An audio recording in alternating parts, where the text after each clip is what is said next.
Hello and welcome to the Radical Podcast, the podcast where we discuss radical ideas and the radical shift that humanity is currently undergoing.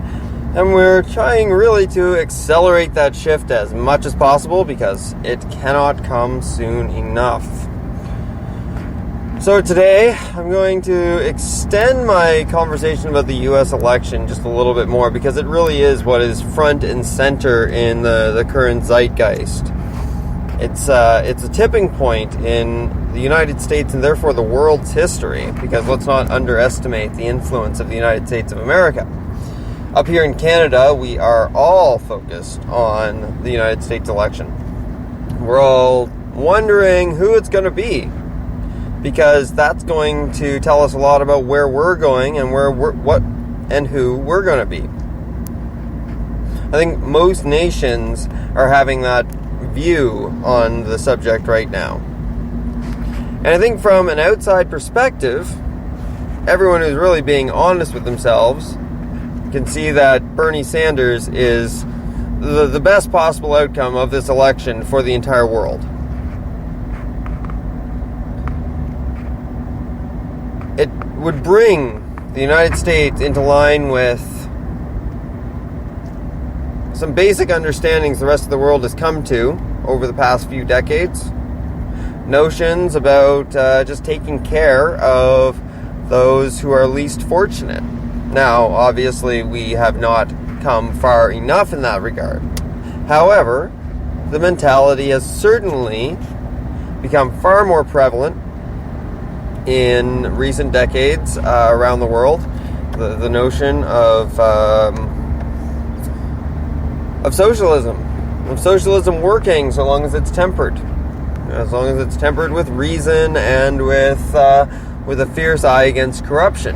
Obviously, corruption is the inherent problem in the United States system because it's all run by money.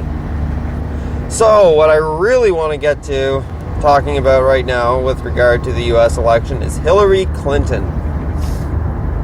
Hillary Clinton. And the problem with Hillary Clinton. There's a lot of Hillary supporters out on Twitter right now, and a lot of them are taking this election really personally. I'm not saying that Bernie supporters aren't, but I'm noticing a certain tone coming out of the Hillary campaign. And the problem is that Hillary supporters do not have a great record to hold up. So what they're trying to do is tear down Bernie Sanders' record. Now, at this point of the conversation, you might be thinking, why are you talking about, some basic United States politics stuff? This is not what I listen to your podcast for. I'm listening for something new, something different, some understanding about the world, or not that you necessarily think that I have that, but a new insight or a new perspective to it. Well, the reason I'm talking about it is not because of the individual Hillary Clinton. We need to stop focusing on individuals, even on individuals like Bernie Sanders. And I talked about this when I talked about the contrast between Bernie and Trump. And I talked about how it's not about them. It's about what they represent. Because it's us watching and listening who are picking out things and what they're saying that resonate with something in us. So, in the case of Trump, it's our fears, our insecurities, our worries, our anxieties about the world that we're in, and is someone looking out for us, and especially for Americans, and when I say Americans, I mean like dyed-in-the-wool, flag-waving, nationalist Americans, typically very white Americans. They're scared because the demographics in their country are changing. And they're changing around the world. It's a natural part of globalization. And I don't mean globalization in the sense of the corporate globalization or global takeovers. I'm talking about simply us becoming a more interconnected world. It becomes easier and easier to travel to different places on the globe. You still need to have money, but you don't need to have a fortune like you might have 50 or 60 years ago. People can backpack across Europe on a relatively paltry sum of money. So, of course demographics are going to change. Of course immigration is going to be necessary, especially in a country like the United States, because their birth rates are actually dropping. Except in poverty-stricken communities, and we can see on an evolutionary scale why poverty and scarcity produces more children, and that's because poverty and scarcity typically results in lower birth rates. I got this from listening to Joe Rogan's podcast, but lower birth rates, and as a result, lower infant survival rates, and fewer births coming to term. Or miscarriages. That's what happens in scarcity and poverty. So people have more kids. But anyways, the point is that ultimately the population growth of the United States is slowing. So to maintain the workforce and to maintain just the general populations required to service the country, you have to bring in new people, skilled people, So that just the world we're in. Certain countries are producing a lot more people than other countries, and therefore those people have to shift. They have to move. We cannot have situations like China and India, etc., where you have this massive population density that produces insane amounts of pollution and just isn't healthy to live in, for anyone, psychologically or chemically or whatever. In any case, let's bring it back. So your dyed-in-the-wool Americans are seeing that the country is starting to not really look like them anymore. It makes them scared. It makes them think that they're being invaded. But they don't understand that the borders, the nation states, all of that's just, they're just ideas, like you were born on planet Earth, and everything else that was given after that, even the name planet Earth, they're all ideas. Anyways, so you have fear.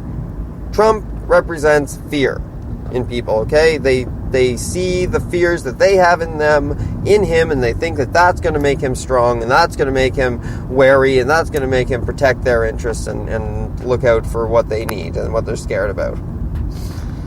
Bernie Sanders, he represents love. And I mean that in the unconditional love sense. I mean that in the sense of seeing everyone as a part of yourself. I mean that in the sense of believing in community and looking after each other, and that you're only as strong as your weakest member. That's all extensions of love and sharing and cooperation and togetherness and so on and so forth. Unity. Love and unity are really the same thing. So what does Hillary Clinton represent? Nothing. That's the problem with Hillary Clinton. She represents nothing. She is the problem, not because she herself is any different from any other politician. She's not. And she might not even be a terrible person. She might be a nice person. But she is a typical politician. And that's the problem. You cannot have any more typical politicians, because otherwise you are doing the same thing over and over, expecting different results. And we know that is absolute folly. Hillary Clinton doesn't represent anything. All of her positions have changed so many times over the years. There's no consistency. You get the sense that, like the rest of the politicians within the American establishment, she will say whatever in the moment is required of her to get elected. Bernie Sanders has never done that. We have an entire record going back decades, 30 years. 30 years of politics for him, and At no point in that has he wavered in his stance on civil rights, in his stance on rights for, everyone. At no point has he wavered in his genuine love and compassion and kindness to people. Hillary Clinton has moved from the Republican camp to the Democratic camp to everywhere in between based on opportunity. Once again, this is not just her. This is virtually everyone in the American political arena. It's rampant. It's the way that things were done. And I want to emphasize were done because people are tired of it. It's why Trump is popular at all, because he represents something different. Problem is, he's capitalizing on fear. He's a salesman. That's who he is. He's a borderline sociopathic, narcissistic, egomaniacal salesman, a shill. It's all he's ever been. We shouldn't be surprised that he's taking advantage of a demographic that's full of fear. That's what he does. That's what sales is. Oh, you feel insecure? This will help you. This will make you feel all better. This will make you feel safe and sound. Make no mistake. Trump stands for fear. That's what resonates with people. Bernie definitely stands for love. There's no question in my mind. When you look at that man, that's a man who loves. He's got the laugh lines and they don't lie. Hillary Clinton is a blob. She's a blank slate, basically. Right amount of money, she'll use her name, her brand, to sell something, to sell anything. In that moment, she'll believe it, because that you have to believe what you're saying when you're selling something. You have to make yourself believe. You have to convince yourself before you convince everyone else. But they're all just masks that get dropped by the wayside. And you point at one topic that she has maintained a consistent stance on throughout her career.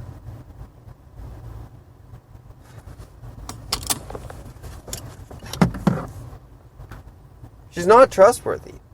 And it's not her fault. She was grown out of a system that generates untrustworthy people. Bernie Sanders is the anomaly, the mystery man, who seemingly has run the gauntlet of municipal, state, and federal level politics, and has come out in his 70s still giving a damn about people. Still believing in people. Boy, does that take integrity and perseverance and precisely what is needed as a symbol to represent how politics should be.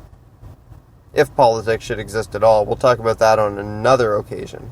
Right now, I will maintain that it is by looking at what we actually have in this moment, not what we wish we had, that allows us to do the most with the moment we're in. We cannot see opportunities in the present moment if we are constantly thinking, this shouldn't be this way. It is this way. U.S. political system, the Canadian political system, the rest of them, they are all heavily tilted against us. And we, seemingly, in this moment, have a chance to say something important. Not me, because I can't vote. I'm Canadian, of course. But everyone around the world. You know? We all have a voice now. And anyone who tells you that you shouldn't be concerned or discussing or offering opinions on American politics is missing the point. We're talking about American politics because it's important to humanity. The course of the United States has ripple effects everywhere, even in space. We all are stakeholders in the future of the United States of America. In which camp fear or love takes hold? Which one gets the power to rule? We're all stakeholders. It will change the global chessboard. Well, if Hillary Clinton is elected, what you'll see is probably a far more stable presidency than a Donald Trump one. Or perhaps even a more stable presidency than a Bernie Sanders one. But stability is not what's needed. Stability, the status quo, perpetuating what is currently happening. That is absolutely not what's needed. As I've been saying, and why this show exists, this podcast, radical change is what we need. And the only one advocating for that, the only one who makes any sense, the only one who's speaking from the heart out of love, is Bernie Sanders. So, I'm going to wrap it up by repeating the central point within all of this. This is not about individuals. This is about what those individuals represent, what they represent about the people who are voting for them. What you are saying to the world when you go to that voting booth is the sort of country you want to be. Now, are you coming into that booth with hope and faith and love for one another and the hope for the best for everyone? Or are you going in there with fear?